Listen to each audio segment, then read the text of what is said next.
Peace.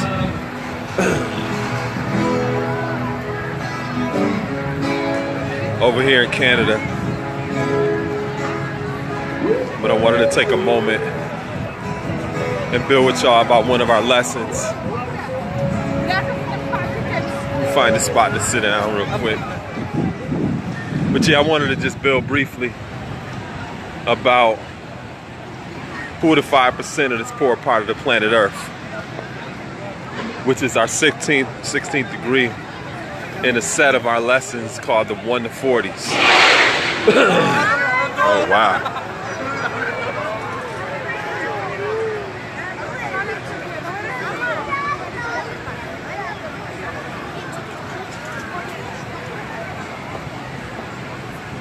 So the first thing I wanted to just talk about is how when we say poor part of the planet Earth, we're talking about North America, which includes Canada, as well as those Caribbean islands. And sometimes people don't take that into consideration when they think of North America. They just think of America, the United States. Well, no. North America includes Canada as well. And one of the reasons why this part of the, this Western Hemisphere, this area of the planet is considered a poor part is because if you look at the United States, it's not like there's a lot of raw materials like gold, diamonds, certain types of lumber, and all of these natural resources that's being excavated out of this part of the planet and being shipped or exported to other different places all around the world. The United States is not doing that. A lot of the resources that are shipped over here to the United States comes from other countries, especially the countries in the continent of Africa.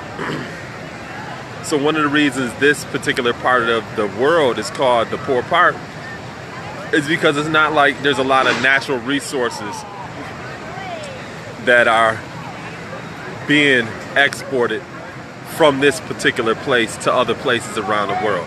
The biggest export in the United States of America is cultural ideas, intangibles, not anything that's tangible. And if you look around the world with a lot of these various different societies that strive to model themselves after America, because America is considered a so-called superpower, you can see the impact and the impression of those cultural ideas on various different parts of the world. That is America's biggest export, culture. And those ideas about culture are primarily expressed through its media machine.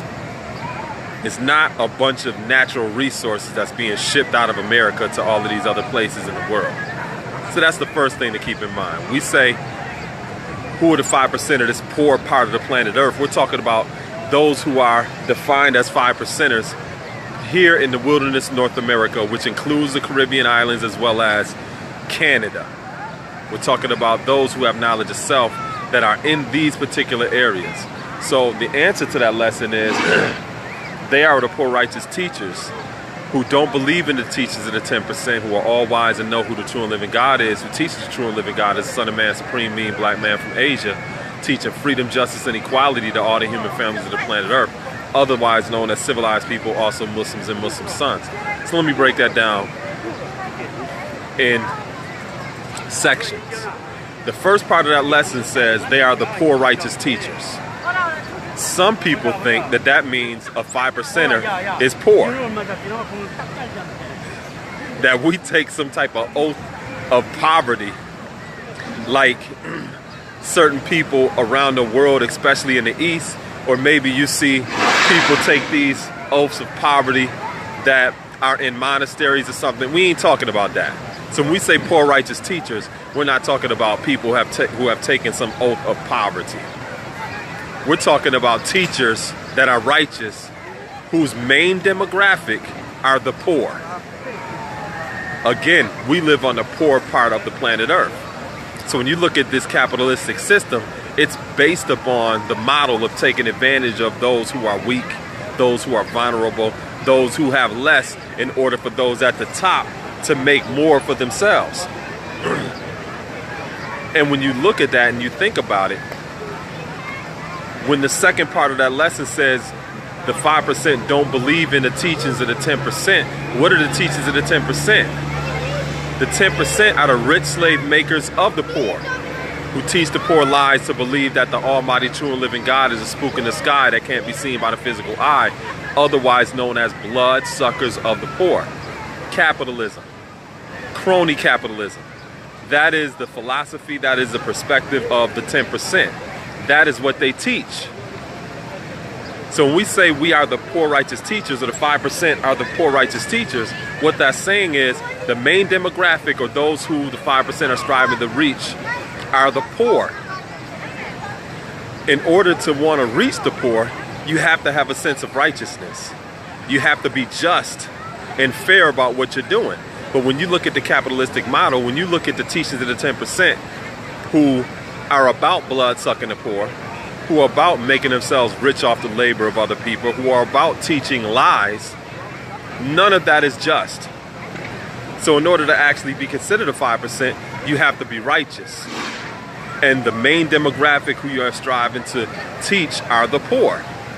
So that has nothing to do with us walking around with holes in our shoes, or taking some type of oath of poverty like we some kind of monks or something, or we're walking some enlightened path like Buddha and we giving up all of our worldly possessions and stuff. No, that doesn't mean that. The 5% are the poor righteous teachers, meaning they are righteous teachers who primarily teach the poor. Does that mean that the rich can't be taught? No, it doesn't mean that. But what that does mean is if it's a person that's already orientated and advocated around the teachings of the 10%, who are already about teaching lies and striving to blood suck the poor, it ain't nothing to teach them. They got their perspective on life. So instead of reaching them and striving to get them to unlearn these things and give up a lot of the various different acquisitions that they've gotten from this society, from living a certain way, we deal with those who don't have nothing, whose only place and station in life is to actually go up and elevate. We're not interested in people that already think they got stuff figured out, that are orientated around telling lies and making themselves rich off the labor of other people. Our main demographic are the poor. So the first part of that lesson, they are the poor righteous teachers who don't believe in the teaching of the 10%. It says they are all wise and know who the true and living God is, and teach the true and living God is the Son of Man, Supreme Being, Black Man of Asia. Also, teaching freedom, justice, and equality to all the human families of the planet Earth, otherwise known as civilized people, also Muslims and Muslim sons. Now here's an area where some other people get it twisted. They automatically think that the 5% are Muslims and Muslim sons. No. Muslims and Muslim sons can be in the category of civilized people if they choose to be. Because if you reference our next lesson after the 16th, which is the 17th degree, what does it mean in the civilization? The answer says, one having knowledge, wisdom, understanding, culture, refinement, and is not a savage in the pursuit of happiness. So civilized people are those who have access to that. It doesn't necessarily mean that they are also the 5%. Because just because you have something, it doesn't mean that you're automatically utilizing what you have. And all you need to do is look at the lives of the people around you, look at your own life, and consider the things that you actually have that you may not be using for whatever reason. Right? So civilized people is the general idea. Muslims and Muslim sons are specific approaches towards civilization. They're not the true and living God. They're not the earth. Nothing like that. They are a part of the human families of the planet Earth that are learning freedom, justice, and equality. So, I just wanted to take a moment to elaborate a little bit on that, and to clarify certain aspects of that degree, because a lot of people have that twisted. And that's also one of the reasons why you may see some Muslims running around thinking that they're 5% at the same time. No, you're not. If you have that religion and you are worshiping something outside of yourself, you are not simultaneously living a type of culture where the highest aspect of yourself is that which you are so-called worshiping outside of yourself. It's a contradiction. It's a contradiction. So when we say who are the 5% of this poor part of the planet Earth, it also implies that there are other 5% on various different places on the planet Earth that's not poor. That's not, look at look at areas in Europe that don't really export much at all, simply because of the geographic location, the weather. It's not tropical. It's not equatorial. You look at equatorial places on the planet, it's like, man, you growing mangoes year round. Like, dang. You have access of abundance. So you can see how people can live life more abundantly in places like that. But like I said, here in North America, it's not equatorial. It's not like the places that have a lot of raw materials and resources that you can just excavate out of the ground. America ain't doing that. The only thing that America has done really is excavate ideas out of people's head. So even a lot of these things that are passed off as American culture and disseminated around the world, that some other societies buy into and believe that this is American way of doing stuff, even a lot of those cultural ideas are stolen intellectual property from the various different people who came to this land or who already were here, contributed to this hodgepodge of what we call America. So that's not even really a signature American cultural idea. That may have came from the 2 million or the indigenous people who lived here already. It may have been brought here by people who immigrated to this country. Various different ways that some of these ideas culturally have gotten here and have been codified as so-called America. But it's not, like I said, America. Look at in various different countries in Africa where there is an abundance of gold. And then you look at that gold rush era here in the United States and people just panning for gold, like, sifting through rocks and shit, like, trying to find little tiny gold dust. That's not a rich part. That's a poor part. If that's the only type of gold you able to get up out of these little streams and stuff, you know what I mean? But you look at countries in Africa and it's like, man, even when you look in South Africa where Ernest Oppenheimer was, and when he went to survey the land and came back and gave a report to his people over on this side, they couldn't even believe what he was telling them. That in South Africa, you can actually go and just pick up diamonds right on the surface of the earth. You didn't even have to dig in the ground to get no damn diamonds. They were just sitting right on the surface of the earth. And a lot of the natives that lived there, they didn't, that wasn't really valuable to them. It's like, that's what's around here. That ain't, it's an abundance of that. But the people that come from a place where you don't see that, sometimes people get a mentality where they ain't used to none. And y'all know people like that in your own communities. They just ain't used to none. Which also may create greed, gluttony, and hoarders. So when you look at in Europe, a lot of these castles with moats around them and big walls and all this other stuff, you ain't see a lot of that kind of stuff in equatorial places. A lot of our villages, a lot of our communities were wide open because there's an abundance of everything.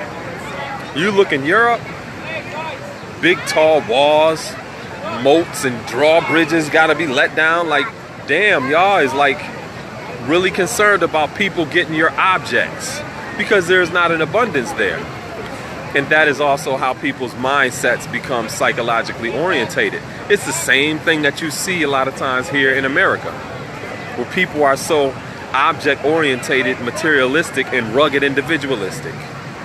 When you live in a place where there's an abundance, the relationships amongst each other are the highest.